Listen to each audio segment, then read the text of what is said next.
Hello and welcome to Las Blancas Podcast. Welcome back to another episode of this new series where we discuss Madridistas in action at the Euros. Today we had the final match day for Group C, where Germany and Sweden had already qualified but were facing each other off in a bid to decide who finishes first and second.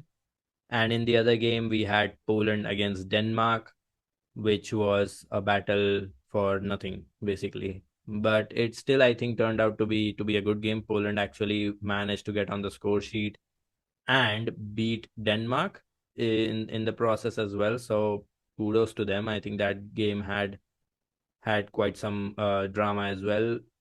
So did Germany and Sweden. So we will start by talking about the Poland game first, where we had Sara Holmgaard and later on Signe Bruun as well. Signe Bruun and Sara Holmgaard featuring for Denmark.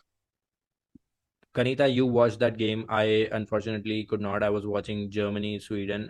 So what did you make of that game first as a whole, and then we'll get to our Madridistas. Yeah, so it was I did not expect this kind of game. Like Poland won 3-2 first of all, and they were leading 2-0. Yeah. So yeah, and the first half was like mostly Poland, honestly, just Poland attacking. Denmark, it's like they forgot to attack. They had both Bruun and Hada start. And it was so weird. Like they weren't they have this attack and they couldn't even get the ball to them. They were mostly on their defending third. And since Poland mostly went like, yeah, they went like through Sara's side, but they weren't going. They never really went through the wide area. So it's not like they were going through Sara. They were always like go through Veje, who was in the back three on the left side. And the goal scorer, the first goal, Natalia Padilla, was on that side the whole game, and she actually took the MVP. And yeah, she was, highlight of the match as well. But she was also a lot against Veje, who, interestingly enough, did assist Bruun later on in the second half. But when it comes to defending, when it came to defending and Veje in this game, I wasn't a fan of that. But yeah, another a very frustrating game from Denmark. I don't know, like like towards the end of the first half, they were looking like they were slowly waking up. Maybe they were finally getting into the game. And in the second half, okay, they took a bit of control. Like still, they let Poland have their periods again like, a few times. Then they almost it was like 2-1. Then Nadia Nadim scored for 2-2. It was annulled. Then the meantime, Poland scored again for 3-1. And yeah, in the last few minutes, Bruun scored for that final 3-2. And later on, they only realized that they could actually cross to Bruun. Very interesting because I don't know where that idea was the whole match, you know? Only later I was okay, we have Signe Bruun, why not cross to her? And I was like, well done, good idea. So yeah, this was basically the general overview of the match. Yeah, so I think Sara assisted the first one and Bruun scored the second one for Denmark. So I mean Sara's assist was like quite nominal to be to be honest, I feel. But yeah, Sara got an assist and Bruun got the goal for Denmark's two goals. So uh honestly, like I even though I did not watch the game, I haven't been like a big fan of Denmark. I think they have been very, very unimpressive even in the lead up to the tournament. And despite the talent, I don't think they have managed to put it together or have a working, functioning system at all, which really showed in this game against a Poland side who have looked disciplined in against Germany. They looked really strong.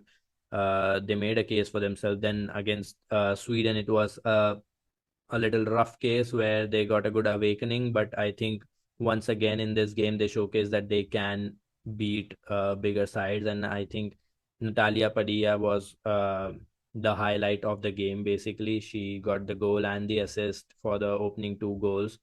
And yeah, she's quite some player. She's very handful playing on the wide and on the wide right side, and she can score and assist equally well. So it's good that she's picking up because she's just 22. So there's a long road ahead for her, but she's talented. We saw her in Liga FA as well this season with Sevilla. She scored some 10 odd goals. So uh, I'm glad that she is picking up on the international stage as well. The other game had a lot of drama. Honestly, it ended 4-1 to Sweden, which is a shocking scoreline if you know how Germany came into this tournament, how much of a firepower they had in their attack. Everyone was scoring, everyone was firing, and they just absolutely crumbled here. We all know Julia Gwynn picked up an injury in the first game, and then she was replaced by Wamser as the right back. Now she got a red card in this game, so Germany played a significant portion of this game on 10 players. So it was quite a challenge, and I think Sweden absolutely ran through them. Right from the beginning, I think something was up with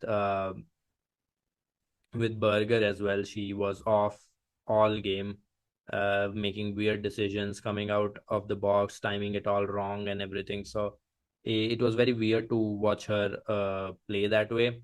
But I think this game perfectly sort of encapsulated the issues that I have previously mentioned, that Germany are a side that won't win the competition by defending well. They are a side that will win this competition by outscoring their opponent. They have no idea how to defend. I think they have sort of given up on that, on the concept of defending to win a game. They they want to outscore their opponent at every point in time. And in this game, I think Sweden's approach was also quite interesting because they were pretty happy making this an end-to-end affair given the lineup choices, especially in the midfield. We had a midfield of three Madridistas, basically one Yeah. former, albeit, but we had Angeldahl, Bennison, and Aslani, which was, if you look at that midfield, immediate thought is, okay, this they are not going to control. These are all line breaking players. These are all players who want to get involved in the final third. They are looking for those vertical balls through the midfield and on transition situations, and that is what they did. Germany are pretty much happy with that because they want the game to be played end to end. Somehow they don't want to control. They are rather, their lineup choices don't really reflect any need to control the ball in midfield. They don't have really a distributor or a ball circulator in there. And that resulted in a game that started off well. Like it looked like it was balanced. It was 1-1 for a while, and then Wamser's red card, and everything went against Germany. What did you make of it, Kanita? I know you were watching both the games. What did you pick up from this game? Yeah, it was both games had their own things. But this, yeah, first like that red card that was getting reviewed, and Yeah, the replay they showed was very weird. It looked offside beforehand, but it wasn't. It was onside, so yeah, it was in the end a red card and penalty. But yeah, that confused me for like good 3 minutes, I think. And yeah, I mean that red card basically like ended everything. At that point, it was over. It was already 2-1 for Sweden, and yeah, then Germany got a red card.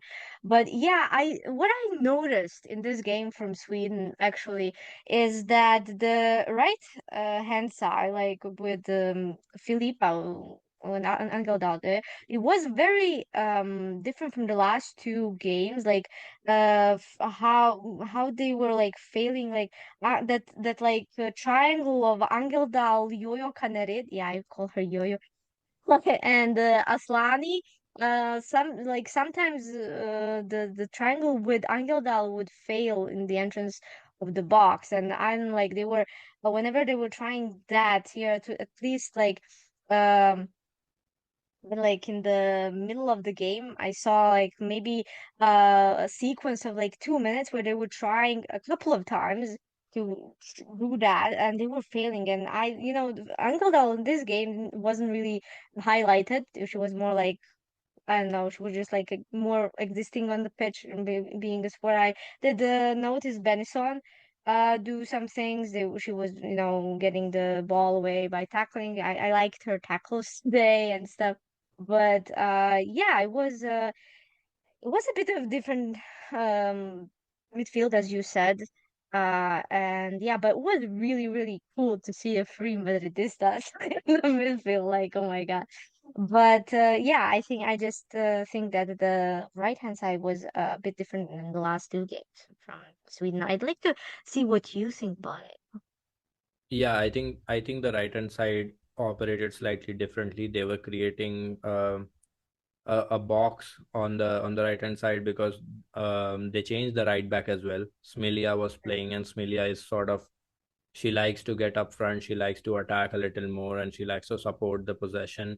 So, with JRK out wide and Smilia out wide, it was Bennison also supporting play, and on the right hand side, you always have Angeldahl in those half spaces to receive. So it almost formed like a box out there, which created a numerical advantage for Sweden, who who were up against Germany's three there. So it was a 4v3 situation in in the wide area. So Sweden do this thing really well. Like Peter Gerhardsen's sides do this thing very well, where they manage to create overloads in the wide areas, and then they go about their business, because once you have an overload there, you can either attack them wide and try to cross the ball to the striker, or they can play it inside and try to find players in the half spaces.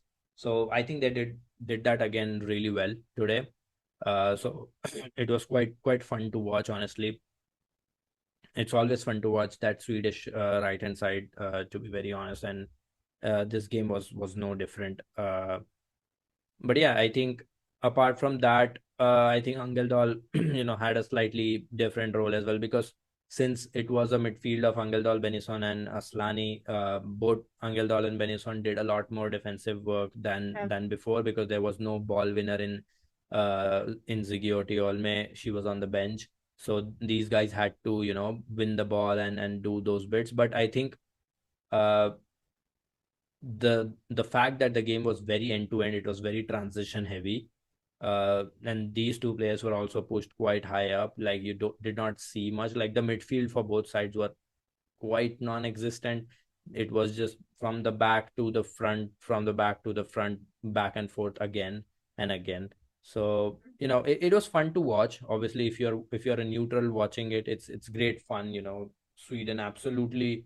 Some of the goals were disgusting, like the fourth one that Hurtig scored. It looked very like, they were bossing around, they were toying around with that German defense, who shifted from a back four, because they made Brand defend a little deeper at first, then they shifted to a back three. They made Linder play left back, they made Linder play right back, they made Linder play right center back, left center back. So they are gonna struggle now in the quarterfinals. They won't have Gwyn, neither will they have Wamser. So it remains to be seen what Book does, honestly, because they don't have any right back options anymore. So that's something to keep an eye on, because they will be up against a tough side from Group D, which is all up for grabs tomorrow. But let's I mean, we had both Bennison and Angeldahl playing. Angeldahl, I don't think she have an assist. I'm not sure. Let me just quickly check if she had an assist in any No. of the goals. No. Yeah, no. So yeah, I mean, she had a decent game, I would say. Like, she was still doing her bits in the half spaces. She was still receiving, but I think the ball winning part is not a part of her game, and neither did she like do it that well. And the same goes for Bennison. I think her set piece delivery is also from Bennison. I think I expected a little more. it was quite not that great, honestly. But yeah, I mean, I don't really put the blame on Bennison for not doing the ball winning. That's not something that I particularly associate with her. But she was at a lot of the time she was the deepest midfielder, so she had to Yeah. shoulder those responsibilities. And I think she did all right. Like in a game, where these many transitions and turnovers are happening at all times, it's very difficult to, say that a midfielder absolutely controlled proceedings and stuff. But what did you make of their performance? Yeah, I mean, I already said like Angela was, yeah, decent, like neutral, honestly, opinion about her game. Yeah. Usually we're like used to highlighting her, especially in the first two games, but even in the club. But yeah, today was like more neutral opinion in a way. But Benson and I, we finally saw her start, and she was much more she did her defensive part. Definitely, I love she was actually pretty stable there. Whatever, like eliminating danger, all that. Like I saw a pretty decent thing. Like sometimes going up, she would lose the ball, but then go into defensive, and then she would do the marking well and not let danger pass through her. So that was also a good thing. So yeah, I liked what I saw from Benson today. Not like a spectacular, highlight game, but I just as a new signing and all that, I like to see her display today. And yeah, we also had Sara Däbritz Uh, cameo today. she came on towards the end, which I did not understand because Germany's midfield has been quite poor, and they have Lohmann on the bench, they have Däbritz on the bench, two players who can actually hold their own in dueling situations, can pass the ball around and give some sort of control. But yeah, I mean this whole heavy metal approach from Germany is when it works you feel like okay they can run over every damn team in the world. But when the opposition is pretty used to, and given that Sweden are one of the most experienced sides in the tournament, they have a lot of veterans on the pitch at all times. They know how to deal with constant pressure from the opposition. They know how to soak that up and then hurt you on transition. And Germany are a side that keep generating these transition situations that do not help them either. So yeah, I mean, I think it was a rude awakening for Germany ahead of the knockouts that, you know, outscoring opponents is probably not always going to work. And in a knockout situation, you only need to fail once to be knocked out of the tournament. So, it's going to be difficult. Given now Germany have finished second, they will probably face, if I have to predict Group D, probably France. Yeah. But let's see what's in store tomorrow for Group D. But yeah, I mean a France situation, France as an opponent with Diani as a runner, with Katoto playing up front, with Baltimore providing those balls in, and then they have Gioro in the middle also to support attack. It's gonna be tricky for Germany to in the quarterfinals. But let's see what happens. Uh, Anything else that you have, Kanita, to talk about this? No, I mean, honestly, it's interesting to see a debutant get their first win. Poland Yeah. actually scored 3 goals today, and I was really happy for them when they scored the first goal. And I was like, oh my God, they got their goal. And, they went on to win the game. So, yeah, very exciting thing to see a debutant doing that. Yeah, honestly, like it's and the thing is like out of the debutants, they have been like quite good. Mm. When you consider the fact that this is their first major tournament, I think they have shown a lot of class.